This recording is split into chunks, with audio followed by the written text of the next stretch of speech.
And it wasn't until the Attitude Era, the Attitude Era actually kind of caused a little bit of a boom again, a bit of a resurgence. And it wasn't necessarily, it wasn't British stars or anything. It was, unfortunately, it was what they call tribute shows. So there would be guys dressing up as Kane or Undertaker or Sergeant Slaughter, Legion of Doom, things like that. I mean, they had to do it, they had to get paid, they had to make money, they got, families to feed, but it wasn't British wrestling, so to speak, if that makes sense.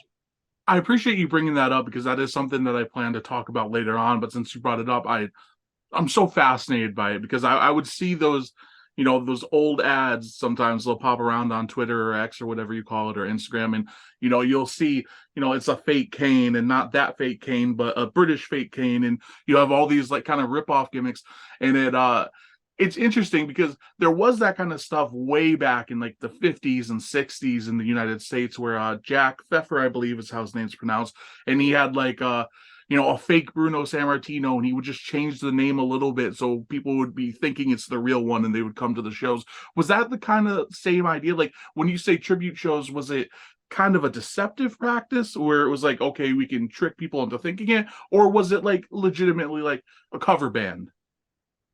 It was more of a cover band, so people were looking at the, people would see the posters and they wouldn't assume it was going to be the real deal.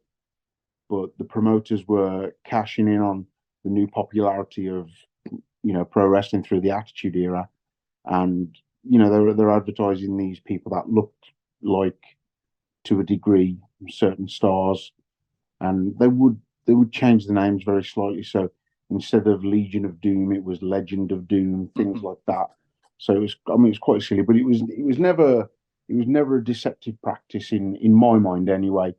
It was more of just an opportunity to try and cash in on the popularity, and promoters going, well, we don't have any stars in British wrestling, so we need to somehow appeal to people to get them in. Skipping ahead a little bit, but I am curious. When you broke in, was that still in play, or was that kind of a bygone era by that point? A little bit, not much. It was kind of there was like one promotion who would use that kind of business model, and everybody knew it. I think in a way it used to upset a few people who were trying to obviously run their shows and make a serious product surrounding British wrestling again.